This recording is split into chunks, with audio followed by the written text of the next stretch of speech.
vamos a empezar con esta nueva serie titulada Redireccionando. Vaya conmigo a Isaías capítulo 55, versículos 8 al 9. Este va a ser nuestro punto de partida para este primer sermón de la serie. Y dice el Señor: mis pensamientos no se parecen en nada a sus pensamientos, y mis caminos están muy por encima de lo que pudieran imaginarse. Cuando nosotros nos subimos a nuestros carros, normalmente ya sabemos para dónde vamos. Para cuando usted enciende el motor, usted ya tiene un destino pensado. Y típicamente también conoce la ruta. Quizás ya es un camino que usted conoce. Pero aún si usted va a un lugar, a un destino desconocido, hoy en día, gracias a la tecnología, tenemos las aplicaciones, tenemos los mapas en el celular, o tenemos el GPS, pero aún así, de pronto cuando vamos en el camino, sepamos o no sepamos la ruta, llevemos o no llevemos auxilio con el GPS, a todos nos ha pasado que de pronto tú llegas a un punto donde te desvías del camino. A veces esos desvíos son a causa de cosas que no esperábamos. En otras ocasiones es porque perdimos una salida o porque dimos una vuelta equivocada, pero gracias a Dios que el mapa o el GPS o la aplicación tiene esa característica de redireccionarnos, y a veces nos dice la vocecita redireccionando, ¿sí? Y yo creo que ahí hay una conspiración entre las mujeres, porque siempre es la voz de una mujer, como que nos están entrenando a los hombres a hacerle caso a la voz femenina. Y dice el GPS redireccionando. Ahora, si usted es como yo, usted odia los desvíos, porque los desvíos significan demoras. A mí me choca mucho perder el tiempo y demorar. Yo soy ese tipo que manejo, me arrimo a una luz roja y estoy en mi mente debatiendo entre los dos carros, detrás de a cuál me voy, porque a cuál va a arrancar más rápido, porque tanto odio demorar que quiero discernir a ver a cuál se va a ir más rápido. Ese soy yo. No me gustan las demoras. Pero la verdad es que en el camino, la mayoría de las veces no planeamos las demoras. Son desvíos, son situaciones inesperadas que surgen. Recuerdo una ocasión, estaba yo en la ciudad de El Paso, Texas. Estaba por dar una conferencia, me habían recogido del hotel a las 6 de la tarde, una hora antes del servicio. Nos daba más que suficiente tiempo para llegar a la reunión a tiempo. Sin embargo, nos subimos a la carretera y de pronto nos encontramos con que el tráfico está completamente detenido. Y estuvimos detenidos por media hora y otra media hora yendo a vuelta de rueda. Nos hubiera ido mejor caminar, hubiéramos avanzado más caminando, yo y el pastor. Y yo empezaba a notar que el pastor le empezaba a dar ansiedad, porque ya iba a empezar la reunión y creo que él tenía que abrir con una lectura y con una oración y dar la bienvenida, y él se empezaba a desesperar. Finalmente llegamos al punto del problema y descubrimos que el tráfico estaba muy detenido porque había sucedido un accidente. Y nunca se me olvida, el accidente no es nada de chistoso o de gracioso, pero sí gracioso lo que dijo el pastor, porque él dice, él ve y ve las patrullas y ve las ambulancias, dice, ¿a quién se le ocurre chocar a esta hora? Y yo volteo y le digo al pastor, dispénseme, pero no creo que lo planearon, ¿sí? No creo que se les ocurrió. Nadie se despierta por la mañana, nadie se sube al coche y dice, este es un buen día para tener un accidente, este es un buen día para que me atropelle un tren. Nadie dice eso, o sea, nadie planea esas cosas. ¿Está conmigo? Las cosas inesperadas de la vida, igualmente, son cosas que no planeamos, que no esperábamos, pero que de pronto tenemos que lidiar con ellas. Y a veces tenemos que sufrir el dolor de haber sufrido un accidente o de haber recibido un golpe bajo de la vida. En nuestro caminar con Dios, nadie planea fracasar, pero lo inesperado sucede. A veces es nuestra culpa, otras veces no es nuestra culpa. De igual manera, estamos buscando dirección después de esos baches, después de esos desvíos. Hay una parábola en la Biblia que Jesús compartió, la parábola del hijo pródigo. Ahora, ese encabezado el hijo pródigo, la parábola del hijo pródigo, déjeme le doy una lección rápido. Eso no es parte de la escritura inspirada. Eso no lo escribió el Espíritu Santo. El encabezado lo pusieron los editores de la Biblia, para que cuando usted llegue a ese pasaje lo pueda identificar.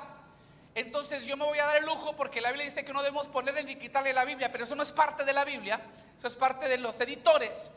Yo creo que un mejor encabezado para esa historia sería el padre amoroso, porque si usted lee la historia y el contexto, el énfasis no debe estar en los errores del muchacho, sino en que la bondad y el amor del padre prevalecieron por encima de los errores del muchacho. Y esta serie lleva ese mismo enfoque. Todos tenemos desvíos, todos cometemos errores, todos sufrimos golpes inesperados en la vida, pero el énfasis no está en lo que nosotros podamos sufrir o en los errores que podamos cometer. Quiero que el énfasis permanezca en que la bondad de Dios permanece aun cuando nosotros cometemos errores.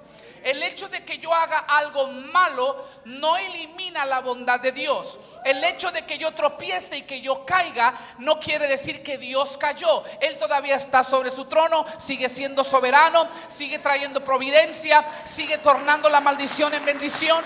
Él sigue siendo bueno. Dígale al que está a tu lado: Dios es bueno. Ahora, el muchacho en la parábola del hijo pródigo, por ejemplo, le damos a veces, somos muy injustos con él, porque decimos vivió perdidamente. Sí, pero yo me imagino que cuando él pidió la herencia y se fue, él iba con planes de triunfar como cada uno de nosotros. Pero suceden cosas, cometemos errores, situaciones inesperadas. Sin embargo, el amor del Padre siempre permaneció y al fin restauró a aquel muchacho. Ahora, no quiero que nadie me malinterprete. Nuestras decisiones importan. Lo enfatizamos demasiado en la última serie. ¿Se acuerda? Tú eliges entre bendición o maldición, tú eliges entre vida o muerte. Y cuando nosotros deliberadamente pecamos contra Dios, debemos de esperar consecuencias lógicas y a veces inevitables. Nuestras acciones siempre van a repercutir en nuestras vidas, pero una cosa no cambia: la bondad de Dios, las promesas de Dios, los propósitos de Dios. Cuando vamos manejando y perdemos una salida o damos una vuelta equivocada, lo bonito del GPS es que el destino no cambia, simplemente nos redirecciona. ¿Está conmigo? Y si usted sigue cometiendo errores en la ruta, sigue redireccionando. ¿Por qué? Porque el destino no ha cambiado. De igual manera, cuando uno comete errores en la vida, la bondad de Dios no cambia y te va a seguir redireccionando, dándote oportunidad tras oportunidad de que vuelvas a la ruta, de que vuelvas a la senda, de que te alinees a su voluntad. ¿Por qué? Porque Él sigue siendo bueno y sigue teniendo planes buenos contigo. Ahora, cuando uno sufre una decepción o un fracaso, debemos sentir la decepción, pero no la disolución, porque somos hijos de Dios y Dios no se divorcia de sus hijos. Él no nos abandona cuando cometemos errores. A través de Jesús, Él nos sigue redireccionando de muerte a vida, de maldición a bendición, de luto a danza. Y Él puede tornar nuestros desvíos en oportunidades divinas para desarrollo, para progreso y para experimentar su providencia. Ahora, cuando la aplicación, sin embargo, nos está redireccionando, sale ese icono chiquito que gira, ¿sí? Este icono a veces es muy frustrante, ¿sí o no? Porque va dando vuelta y va dando vuelta. Y usted sabe que mientras va dando vuelta no le va a hablar. Usted sabe que mientras va dando vuelta no le va a dar dirección. Y a veces pasamos momentos en la vida donde sentimos que Dios no nos responde, que Dios no nos habla. Oramos y nos responde el silencio. Y quizás tú estás en una etapa donde el Señor te está redireccionando, pero sin embargo ahorita tu acompañante es el silencio. Y es frustrante porque mientras que la aplicación está dando vuelta, el icono ahí girando, usted sigue progresando, sigue queriendo avanzar. Sin embargo, no escucha nada, no recibe dirección. Para cuando se programa la aplicación y dice, ahora sí la ruta, a lo mejor ya perdió otra vuelta o ya perdió otra salida. Pero estoy aquí para decirte que el destino no cambia. Y quizás tú estás en una temporada donde tu icono está girando, donde estás en espera, donde estás en demora.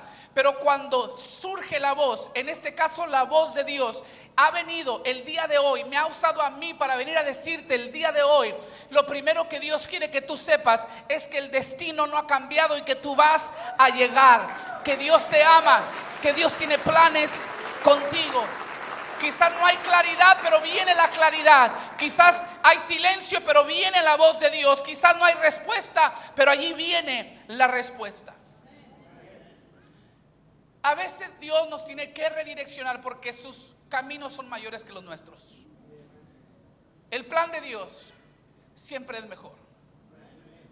Ese es mi tema. La manera de Dios siempre es mejor. Es nuestro primer tema. Y quiero hablarles de el rey David. Porque el rey David fue coronado rey sobre Judá, después rey sobre todo Israel, cuando ya las 12 tribus por completo reconocieron a David como rey, se le ungió, celebraron la vida de David, el reinado ahora de David que iniciaba. Y el primer deseo de David, su primer misión cuando él tomó el reinado de Israel, era hacer volver el arca del pacto a la ciudad de Jerusalén. El arca del pacto, lo ven acá en la pantalla, era una caja hermosa, construida de madera, pero superpuesta con oro. Una caja, sin embargo, que tenía un simbolismo muy poderoso. La caja de madera representaba o apuntaba a era madera incorruptible y apuntaba a la incorruptibilidad de Jesucristo, que siendo humano, sin embargo, no pecó. El oro sobrepuesto sobre la madera apunta a la divinidad y a la deidad de Jesús. Ahora, la tapa, allí literalmente era como el trono de Dios, porque entre las dos alas de los querubines, allí descendía la presencia manifiesta del Señor. Allí descansaba la presencia del Señor en lo que se llama el propiciatorio o la silla de misericordia. Y adentro de la caja, Dios había ordenado que se pusieran 3 cosas para que el pueblo de Israel nunca olvidara que Dios había sido con ellos. Dios ordenó que se echara a la caja una porción de maná. Diga conmigo, maná. El maná era esa comida que milagrosamente Dios proveyó en el desierto cuando su pueblo tenía hambre. También ordenó que se echara allí la vara de Aarón. La vara de Aarón era una rama que brotó hojas o brotó vida aun cuando se había arrancado del árbol. Y era una vara que Dios utilizó para defender a su pueblo con milagros de protección, incluyendo las plagas. También ordenó Dios que se metiera al arca del pacto las tablas de piedra que contenían los 10 mandamientos. Un recordatorio a Israel que Dios les había dado su ley perfecta. Pero también para nosotros los artículos del arca tienen un gran simbolismo. Y se los quiero mostrar. 3 cosas habían en el arca: el maná, la vara de Aarón y las tablas de piedra. El maná significa la provisión de Dios, que cuando tú tienes hambre, que cuando tú escaseas, Dios provee. La vara de Aarón, que cuando tú necesitas quien pelee tus batallas, quien te defienda con gran poder y gloria, Dios es tu protección. Y las tablas de piedra, que cuando tú necesitas dirección, necesitas guianza en tu vida, Dios a través de su palabra, a través de su ley, sus preceptos y sus mandamientos, dirige tu vida, te da dirección. Diga conmigo: provisión, protección y dirección. Una vez más, provisión, protección y dirección. Y eso es lo que Dios nos ofrece a través de su presencia el día de hoy. El arca también venía a ser un retrato muy hermoso de Jesucristo, aún en el Antiguo Testamento, porque la vasija de maná existe para recordarnos que Jesús es el pan de vida. La vara de Aarón existe para recordarnos que de la muerte brotó la vida para cada uno de nosotros. De la muerte de Jesús tenemos vida nosotros. Y las tablas de piedra para recordarnos que la ley se ha cumplido en Cristo Jesús. En otras palabras, es un retrato de cómo Dios nos ha redimido, cómo Dios nos ha redireccionado a través de Jesucristo. Es un recordatorio que tenemos su favor inmerecido sobre nuestras vidas, que nos da gracia y misericordia en lugar de juicio y de condena. Era un símbolo de la presencia de Dios para el pueblo de Israel. Es más, muy literalmente, cuando el arca estaba entre ellos, Dios estaba entre ellos. Tanto que si el pueblo de Israel salía a la batalla con el arca del pacto entre ellos, ganaban la batalla. Las paredes de Jericó cayeron ante la presencia del arca. Falsos dioses quedaban cortados por la mitad y caían postrados ante el arca del pacto. Entonces, con mucha razón, Dios, o más bien David, tenía todo el deseo de traer la presencia de Dios a Jerusalén, para que estuviera protegido el reino, provisto el reino y que tuvieran dirección. Se da cuenta que David era muy diferente por ejemplo, a Saúl, que vino antes de él. A Saúl le importaba mucho la reputación que él tenía ante la gente. Él se interesaba mucho por su posición, pero descuidó de la presencia de Dios. Nunca dejes que el mundo te seduzca ofreciéndote posiciones que están vacías de la presencia de Dios. Nunca intercambies una posición por la presencia de Dios, porque te darás cuenta, como Saúl, que la posición no te lleva a nada. Es por gracia y misericordia que Dios te pone donde estás. Pero si su presencia no va contigo, dijo Moisés, no me hagas salir de aquí, no me hagas tomar ni un solo paso si tu presencia no va conmigo. Porque por más que bendigas y por más que me des, si tu presencia no está conmigo, voy a sabotear mi propio destino. Y David tenía un amor por la presencia de Dios, un corazón conforme al corazón de Dios, buscando siempre edificar casa, edificar tabernáculo, para que la presencia de Dios estuviera presente entre el pueblo. Pero una de las razones por qué Dios a veces te redirecciona es porque tus planes han omitido a Dios. Tienes planes buenos a veces. Quieres lograr cosas buenas. El problema, sin embargo, es que has dejado a Dios fuera de la ecuación. Y David quería arreglar ese error que cometió Saúl, pero David cometió sus propios errores. Y también dejó de consultar a Dios en momentos importantes. Este siendo uno de ellos, porque David no le pidió a Dios dirección, no consultó a Dios en el momento de trasladar el arca. Vamos a algo, vaya conmigo a segunda de Samuel, capítulo 6, versículos 1 al 7. Vamos a leer una historia muy interesante del traslado del arca y cómo pegaron un bache, una situación inesperada y qué pasó de allí. Y luego vamos a darle 3 aplicaciones a nuestra vida. ¿Está listo? Entonces David volvió a reunir a las tropas más selectas de Israel, un total de 30,000, y las llevó a Baala de Judá para traer de regreso el arca de Dios, que lleva el nombre del Señor de los ejércitos celestiales, quien está entronizado entre los querubines. Así que pusieron el arca de Dios, ¿dónde? ¿Sobre una qué? Carreta nueva. David dijo, voy a hacerle una carreta nueva al arca de Dios. Qué buenas intenciones llevaba David. Y la retiraron de la casa, ¿de quién? De Abinadab, que estaba en una colina. Al salir de la casa, Usa y Ahío, hijos de Abinadab, o sea, el arca había estado en la casa de Abinadab mucho tiempo. Usa y Ahío, los hijos de Abinadab, guiaban la carreta que cargaba el arca de Dios. Ahío caminaba delante del arca. ¿Quién iba caminando delante? Ahío. David y todo el pueblo de Israel celebraban ante el Señor, entonando canciones y tocando todo tipo de instrumentos musicales, liras, arpas, panderetas, castañuelas y címbalos. Cuando llegaron al campo de trillar de Nacón, los bueyes, ¿qué pasó?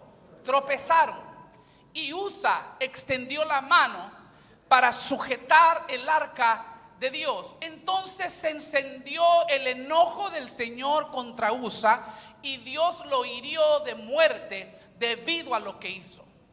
Así fue como Usa murió allí mismo junto al arca de Dios.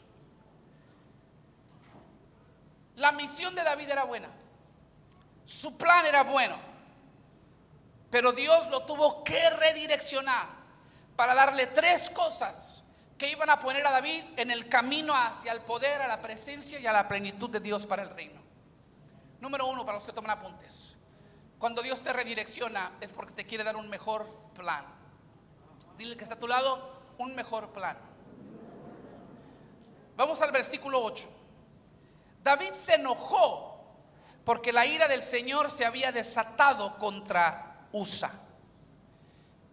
Yo creo que David se enojó en parte por su orgullo, porque había quedado David avergonzado ante 30,000 de sus tropas más selectas, ante todo este desfile de gente, porque David aprovechó el momento para hacer todo un show para la gente, un desfile con su ejército.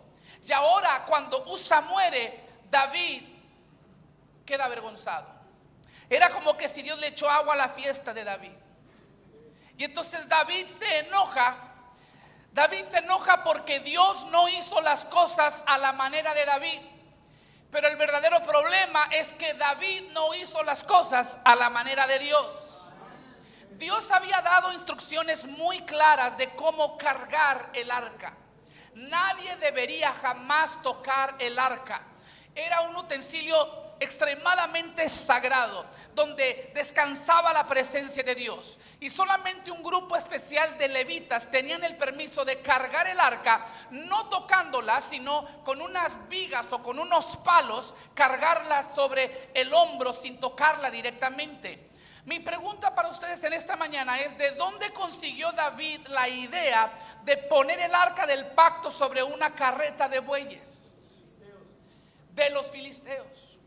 Porque en una batalla los filisteos sabían que mientras el arca del pacto estaba entre Israel, Israel iba a ganar.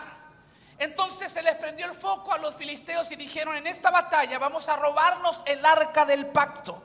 Se robaron el arca del pacto, derrotaron los filisteos a los israelitas, y desde entonces por años el arca del pacto había estado perdida entre los filisteos. Pero entonces el arca empezó a maldecir a los filisteos, les brotaban tumores, se morían a veces. Entonces dijeron: hagamos volver el arca de regreso a Israel, porque la maldición de Dios está sobre nosotros. Y cuando la regresaron y fue a dar a la casa de Abinadab, los filisteos construyeron un arca o una carreta de bueyes para trasladar el arca.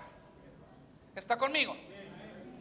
Entonces, en ningún momento en la Biblia o en las instrucciones Dios había dado estas instrucciones a Israel de construir una carreta. La idea la habían conseguido de una nación pagana. Ahora, podemos justificar a los filisteos porque los filisteos no tenían la ley de Dios, no tenían las instrucciones de Dios. Pero ellos mismos entendieron: no la podemos tocar, y construyeron una carreta.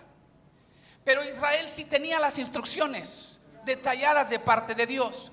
Bien dice la Biblia que al que mucho se le da, mucho se le demanda. Entre más conoces, más cuentas tendrás que rendirle a Dios. Entonces David había imitado a los filisteos en construir una carreta. Su intención era buena. Por lo menos le dio una carreta nueva. Dijo: no voy a usar la que usaron los filisteos, vamos a construir una carreta nueva nosotros. Sin embargo, seguía imitando un principio que habían establecido los filisteos. ¿Cuál es la lección? Dios no quiere darte a ti el éxito en la misma manera en que el mundo te lo da. Dios no quiere que tú busques la bendición a la manera del mundo.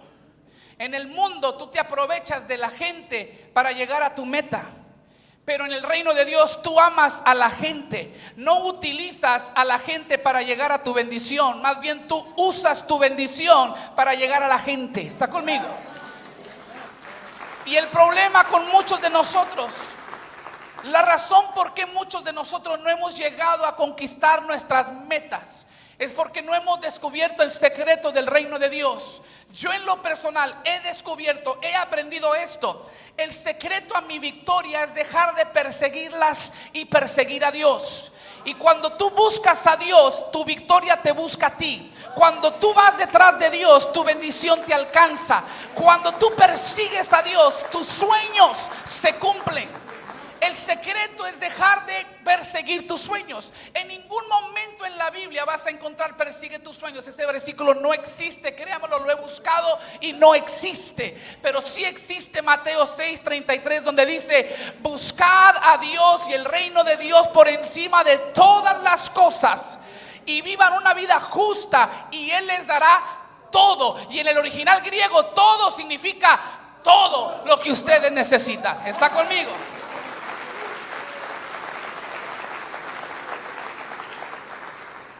Cuando tú buscas a Dios, naturalmente te va a llegar la bendición. Porque Dios es un Dios de amor. Dios es un Dios de bendición. Dios es un Dios bueno. Él es un Padre amoroso. La razón por qué Dios quiere que hagas las cosas a su manera es porque la bendición que Él tiene pensada para ti es mayor que lo que tú te has imaginado. Dice la Biblia que Dios es capaz de darnos por encima más, mucho más de lo que hemos pedido, de lo que hemos imaginado. Me acuerdo el testimonio de un empresario muy exitoso. Lo había reclutado un gobierno de un país árabe para ir a dar adiestramientos a oficiales del gobierno acerca de la mayordomía financiera para el país. Y llevaron de Estados Unidos a este hombre empresario muy famoso, muy exitoso. Y el rey árabe lo recibió, él dio sus conferencias, los oficiales de gobierno estaban presentes, le dieron sus honorarios, le pagaron todos sus gastos, obviamente lo trataron muy bien. Pero el rey quedó tan agradecido con este hombre empresario que le dijo: mire, yo quiero hacer algo más por usted. Pídame algo que un rey pueda hacer por usted y yo estaré dispuesto, cueste lo que cueste. El empresario no quería mandarse y él le dice al rey, le dice: no, pues ya me dieron honorarios muy vamos a decir, muy generosos, ya me han tratado muy bien. Dijo: no puedo yo pedirle nada más. Dijo: no, por favor, dijo el rey, por favor, yo quiero darle algo especial. Y entonces el empresario dijo: bueno, mire, yo soy aficionado del golf. Dice: lo único que le voy a pedir, porque me gustaría tener una historia muy bonita que contar a mis amigos, que un rey árabe me regaló un club, o sea, un palo de golf. Dijo el rey: hecho está. Usted en el correo en algunas semanas o meses va a recibir un club, un palo de golf. Y entonces el empresario se regresó a su casa a Estados Unidos. A los 2 meses más o menos él recibe del palacio del rey árabe una carta, y se le hizo raro porque no era caja, era una carta. Y cuando él abre la carta, dice la carta: felicidades, usted ahora en su ciudad es el dueño del campo de golf y club de campo de la ciudad. Y el hombre se quedó asombrado y le cayó el 20. Dijo: es que yo me dirigí al rey como civil, con mente de civil, pero él tiene mentalidad de rey. Yo le pedí un club de golf, pero él se imaginó un club de golf. Y estoy aquí para decirte que Dios es el Rey de Reyes y Señor de Señores. Para cuando tú le pides algo, Él se está imaginando algo mucho más grande que lo que tú has pensado. No has podido concebir en tu mente lo que Dios ha preparado para ti. Entonces a veces Él te redirecciona porque tiene un mejor plan, tiene una mayor bendición para tu vida. Isaías 42:8, el Señor dice: yo soy el Señor, ese es mi nombre. No le daré mi gloria a nadie más, ni compartiré mi alabanza con ídolos tallados. Dios quiere que haga las cosas a su manera para que la gloria sea de Él. Ahora, cuando hablamos de la gloria de Dios, escuche bien. Aquí está una revelación. Cuando Dios dice la Biblia que no comparte su gloria. No es porque Dios sea celoso de tu éxito cuando lo consigues a tu manera.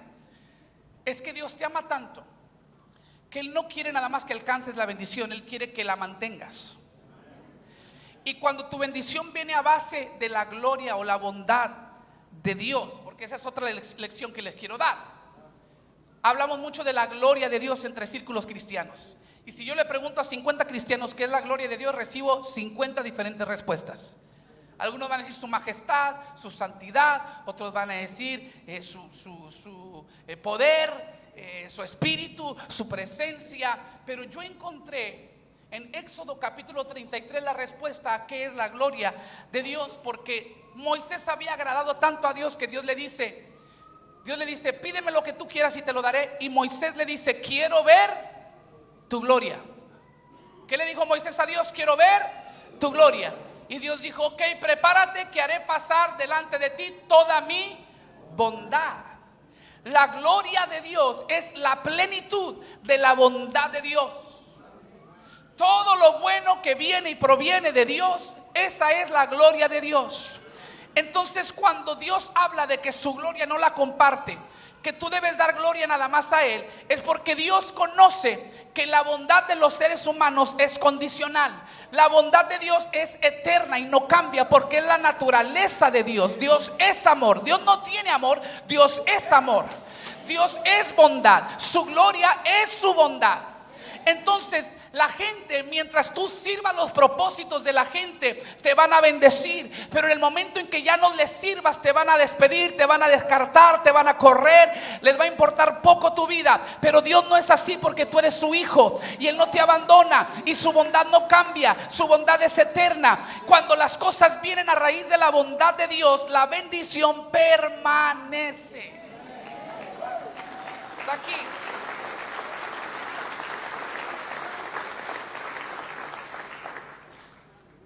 Entonces, para redireccionar a David, Dios tenía que volver a alinear a David con la manera de Dios, de cómo hacer las cosas.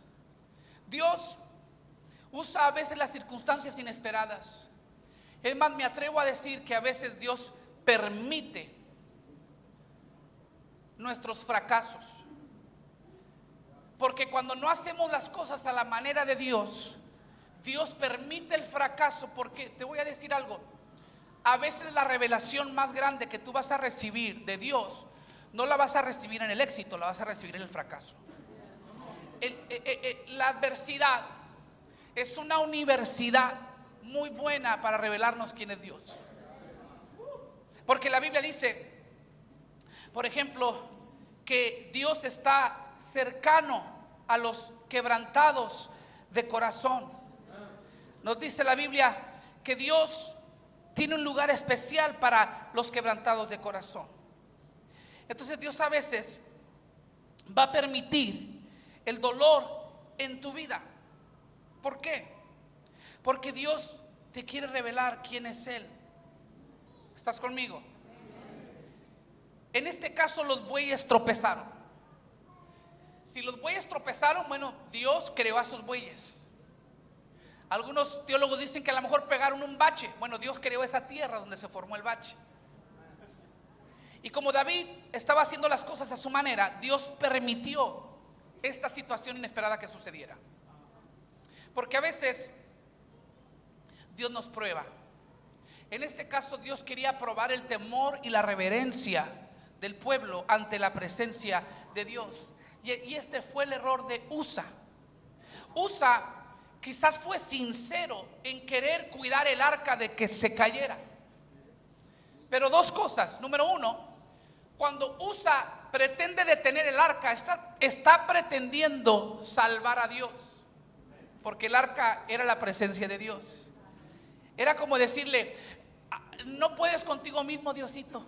Entonces yo te voy a tener que cuidar para que no te caigas. Te tengo que ayudar para que se cumpla tu plan y la misión de David. Sería el mismo error que cometió una Sara, por ejemplo, cuando recibe promesa de Dios que en su vejez tendrá un hijo.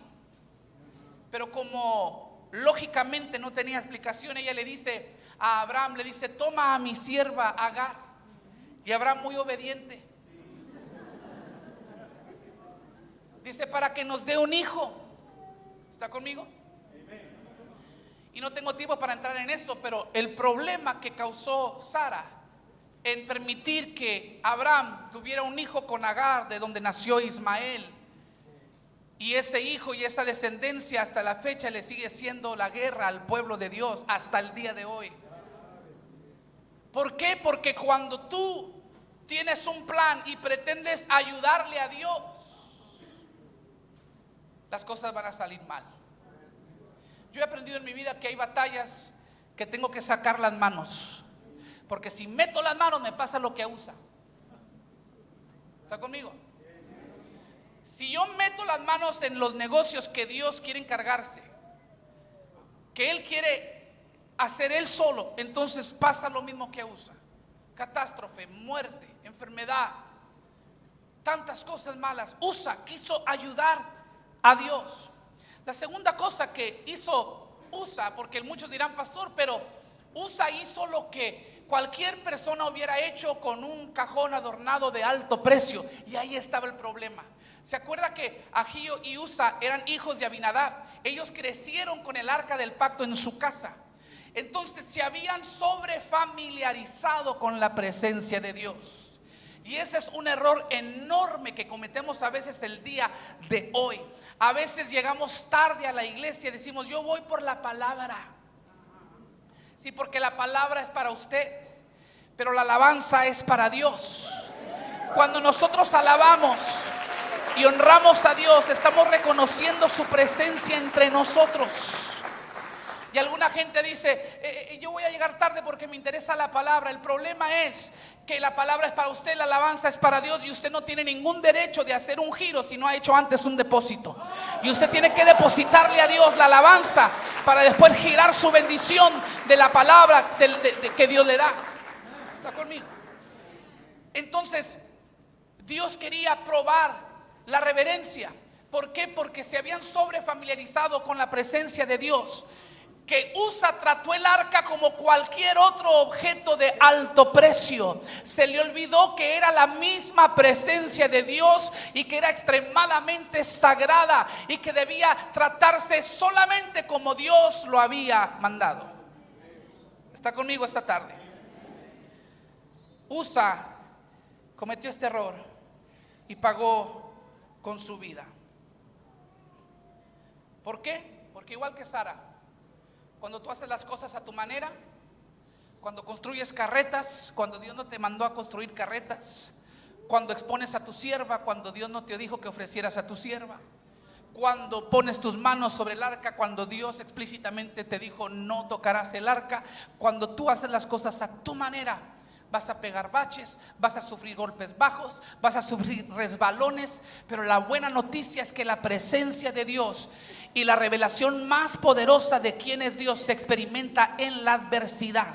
Porque ¿cómo puedes decir que tienes a un Dios proveedor si nunca te ha faltado? ¿Cómo puedes decir que tienes a un Dios sanador si nunca te has sentido enfermo? ¿Cómo decir que Jesucristo es el camino si nunca te has sentido perdido? Te das cuenta que tu adversidad es la oportunidad de Dios de mostrarte quién es Él. Amén. Dios tiene un mejor plan. Número 2. Dios a veces nos redirecciona porque no solamente nos quiere dar un mejor plan, también nos quiere dar un paso más acelerado. Un paso más acelerado. Dios puede traerte la bendición más rápido que lo que tú la puedas buscar. Decía mi mamá, creo que todas las mamás tienen sus refranes, ¿no? Para cuando ustedes van, yo ya fui y vine. ¿Sí o no? Y así es Dios. Dios dice, apenas estás planeando tú la bendición y yo ya fui y vine y ya la tengo para ti. Muchos me preguntan, pastor, ¿cómo le hicieron ustedes para planear y que se diera el crecimiento de Vital? Les dije, es que para cuando nosotros estábamos planeando, Dios ya había ido y vuelto. Y nada se hizo como planeábamos, todo se hizo a la manera de Dios. ¿Por qué? Porque Dios tiene mejores herramientas, mejores planes, pasos más acelerados que nosotros. pero depende o depende de confiar completamente en Él. Vaya conmigo al versículo 9 al 11 del mismo capítulo. Ahora David tenía miedo, entonces estaba enojado y ahora miedo, ¿ok? Del Señor. Y preguntó: ¿cómo podré regresar el arca del Señor para que esté bajo mi cuidado? Por lo tanto, David decidió no trasladar el arca del Señor a la ciudad de David, sino que la llevó a la casa de Obededom en Gat. Otra versión dice Obededom y da su nacionalidad geteo.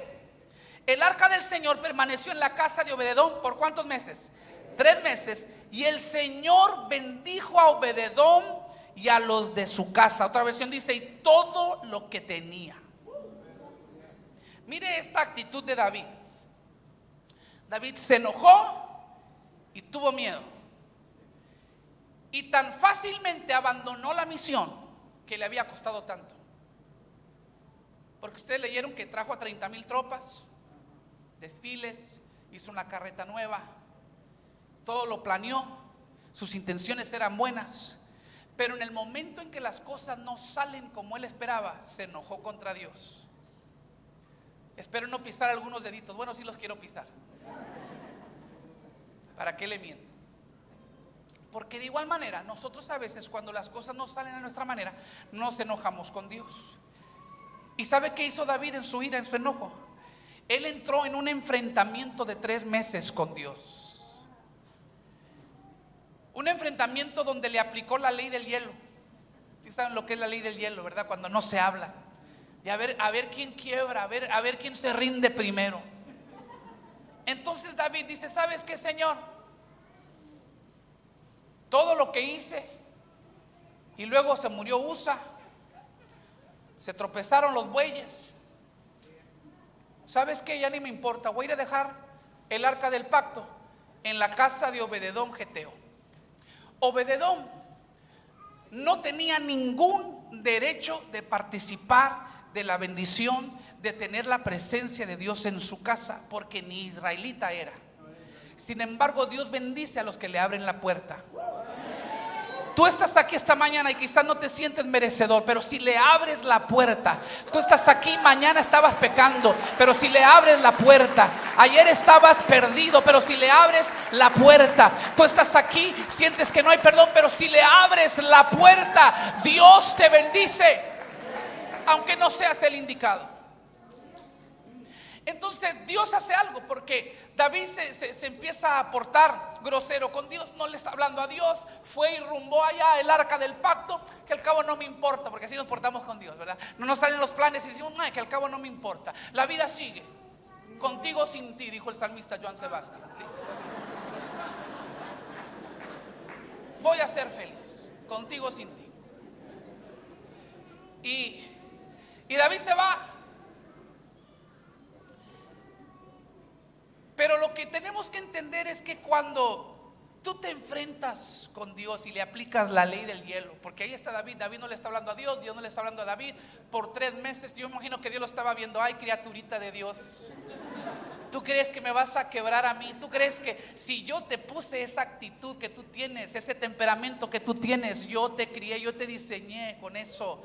¿Acaso no crees que lo sé lidiar, lo sé manejar? Si yo te lo puse en tu ser, en tu existencia, en tu personalidad. Y Dios dice: pero te voy a quebrar, chiquito. ¿Y sabe cómo es que Dios lo quebró? ¿Sabe cómo es que Dios rompió el hielo? Empezó a bendecir a alguien más. Y nada te rompe como ver y identificar una bendición que tú sabes era para ti y que Dios por tu rebeldía se la está dando a alguien más. ¿Sí o no? Ni los puedes aborrecer, ni los puedes envidiar, porque tú dices: no es su culpa, es mi culpa. Esa bendición era para mí.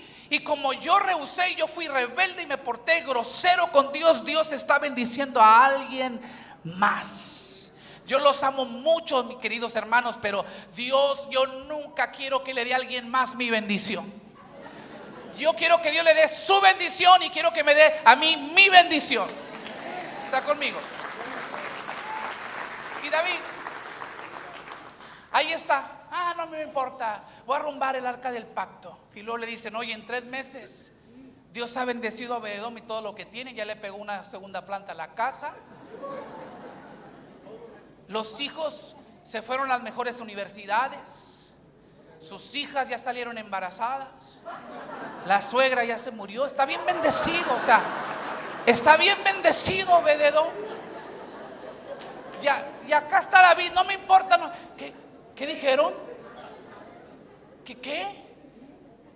Y David se acordó, esa bendición. Qué bueno que Obed-Edom esté bendecido, pero esa bendición era para mí. Era para mi palacio, era para mi reino, era para mi pueblo, era para mi gente, era para el pueblo de Israel, era para Jerusalén. Y la Biblia dice, vaya conmigo al versículo 12. Entonces le dijeron a David, el Señor ha bendecido la casa de Obed-Edom y todo lo que tiene a causa del arca de Dios. Luego David fue y llevó el arca de Dios de la casa de Obed-Edom a la ciudad de David con gran celebración. David tuvo que reconocer, yo fui el que cometí el error, yo tengo que regresar, yo tengo que humillarme y tengo que arreglar las cosas y ahora hacerlas a la manera de Dios. Él tuvo que reconocer, mi intención era buena, construí una carreta nueva, lo hice a mi manera, tenía buenas intenciones, tenía un plan, por poco y me sale bien, pero todo me salió mal. Entonces me voy a humillar, voy a aceptar responsabilidad, voy a reconocer mi culpa, voy a cambiar mi manera y ahora voy a dejar que Dios me guíe y que Él me redireccione. Y entonces Él regresa a la casa de Obed-Edom y le dice a Obed-Edom, vengo por el arca, yo sé que estás muy bendecido, me alegra, pero esta bendición es para todo Israel y me voy a llevar la presencia de Dios a Jerusalén. Y luego dice el versículo 13, cuando los hombres que llevaban el arca del Señor dieron apenas 6 pasos, David sacrificó un toro y un ternero engordado. Quiero enfatizar sobre la vida pasos, porque estamos hablando de un paso acelerado. En el original hebreo, la palabra paso significa pasos grandes. Al principio estaban marchando, la marcha eran pasos pequeños, medidos.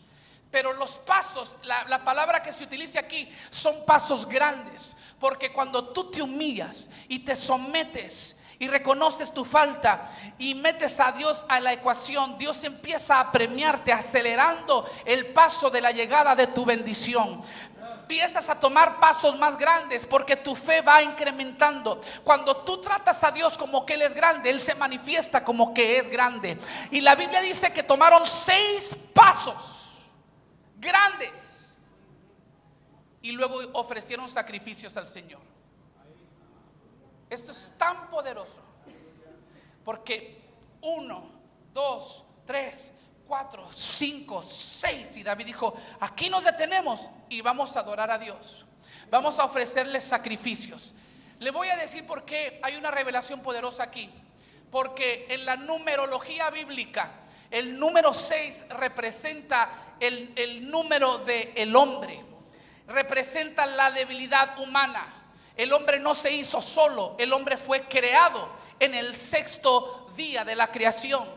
El hombre no se provee solo, él tiene que trabajar para ganarse el pan del día. 6 días es el orden de Dios, 6 días tiene que trabajar el hombre.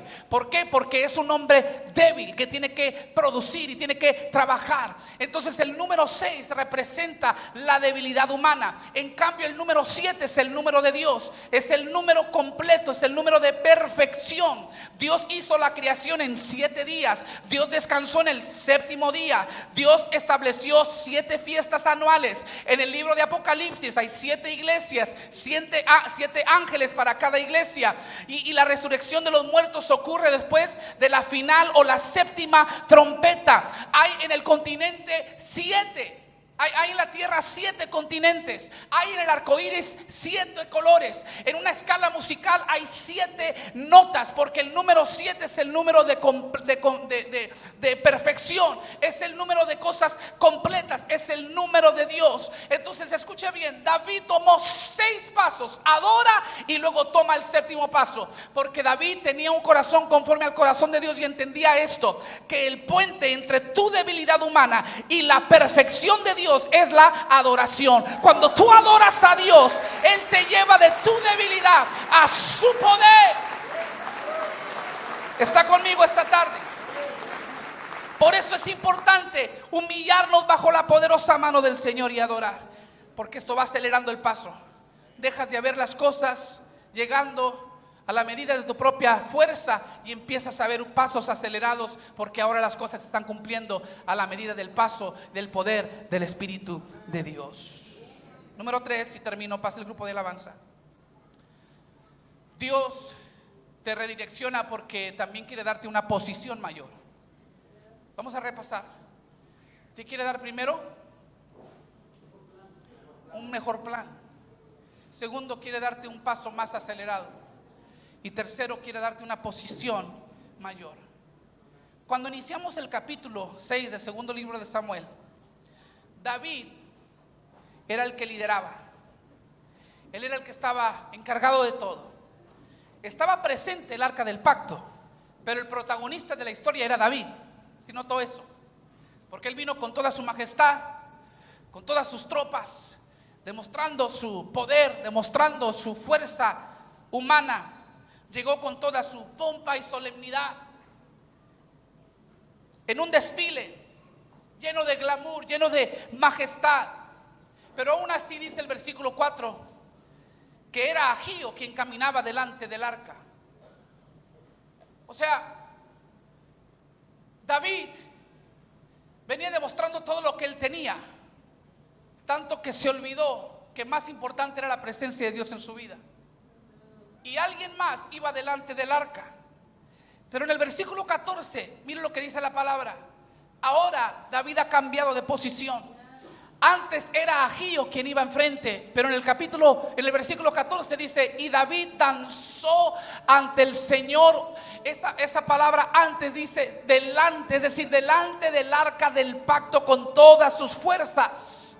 Ahora David ya no va al lado, David ya no va atrás. Ahora David va al frente, dirigiendo la alabanza, dirigiendo al pueblo. Ha cambiado de posición, porque cuando el Espíritu Santo te toma, cuando la presencia de Dios te domina, te acelera el paso y vas por delante. Usted nunca se mortifique con la gente que habla a sus espaldas. Cuando la gente habla a tus espaldas, es un recordatorio que vas enfrente. No le des importancia a eso. Tú dale la gloria al Señor, tú sigue adorando a Dios. Que cuando tú te humillas y tú adoras, vas a ir siempre por delante. Ahora dice, iba vestido con una vestidura sacerdotal. Al principio del capítulo no nos dice qué vestiduras llevaba David, pero si iba con todo su desfile, yo me imagino que venía con sus vestiduras imperiales, con sus túnicas de rey. Pero ahora el versículo 15 nos ve la necesidad de explicarnos que David viene vestido, o el versículo 14 viene vestido de otra manera. Ahora viene con un vestido sacerdotal. Otra versión dice un efod de lino. El efod de lino no era una túnica costosa, era una túnica muy barata, era una túnica muy sencilla. Porque era una túnica, le llaman una túnica sacerdotal, porque era la que los sacerdotes se ponían a la hora de ofrecer los sacrificios. En otras palabras, era una túnica que se iba a manchar de sangre, se iba a manchar del animal que iban a matar, iba a oler mal. ¿Está conmigo? Se iba a manchar la túnica. Cuando usted va a un trabajo y se va a enlodar, no se pone un traje y corbata, se pone una ropa sencilla, no se ponen los tenis nuevos, se ponen los viejitos. ¿Por qué? Porque usted agarra lo más sencillo, lo menos costoso, porque usted sabe que se va a ensuciar. David en esta segunda vuelta, en esta segunda oportunidad, mire lo que hizo David. Él cambió sus túnicas reales, él arrojó sus coronas. Y en esta segunda oportunidad que Dios le ha dado, después de redireccionarlo, David está diciendo: Señor, tú me coronas de favor, pero yo derramo mi corona ante tus pies. Tú me vistes de túnicas reales, pero yo me las quito ante tu presencia, porque tú eres el Rey de los reyes y el Señor de los señores. Y me pongo una vestidura sacerdotal, porque vengo con planes de adorar, de hasta sudar. Vengo con planes de bailar y de danzar ante tu presencia.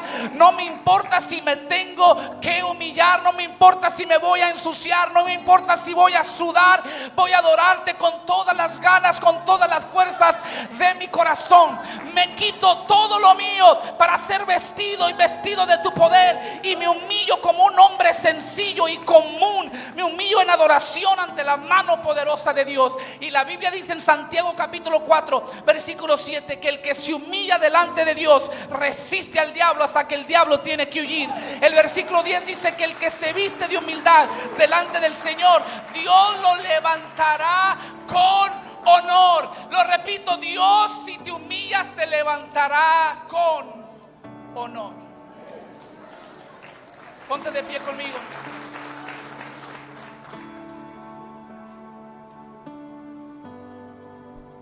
Dios te quiere levantar. David retomó la misión. Y si hay algo que Dios puso en mi corazón decirte en este día, Dios me hizo discernir que hay personas que han enterrado sus sueños. Tenías metas que dejaste incumplidas.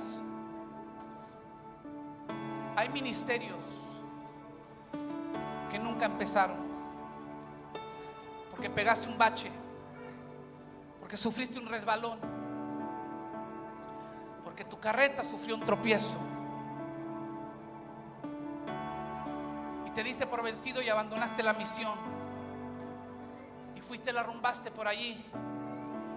Y cada vez que alguien más se sube a predicar, o alguien más sale a cumplir su misión, y tú lo ves, te quedas pensando, preguntándote si acaso la bendición era para ti.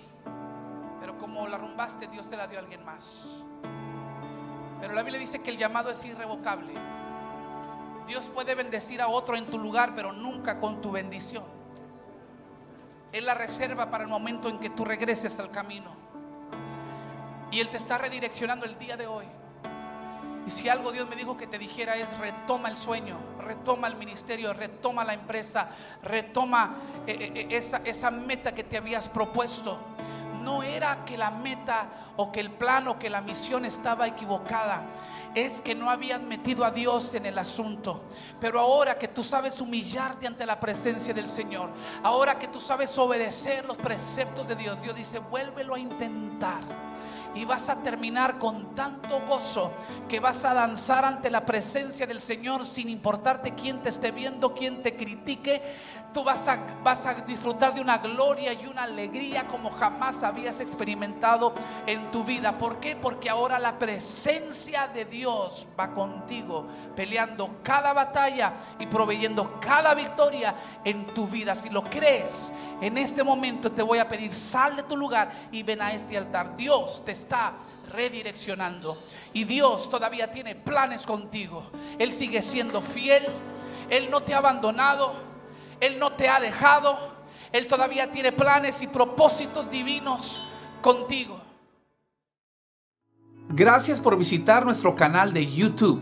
Si algo en el mensaje ha instado tu corazón a recibir a Jesús, repite esta oración conmigo. Dile: Señor Jesús, te entrego mi vida y mi corazón. Me arrepiento de mis pecados y te pido perdón. De hoy en adelante me comprometo a servirte. Te confieso, mi Señor y Salvador. Por mi salvación te doy gracias. En tu nombre, Jesús, te lo pido. Amén. Si hiciste esa oración, bienvenido a la familia de Cristo. Y si te impactó este mensaje, no se te olvide suscribirte y oprimir el botón de notificación para seguir recibiendo todo nuestro contenido en video. También pasa la bendición a alguien, comparte este enlace con tus amigos y familiares. Nuevamente, gracias por sintonizarnos. Bendiciones.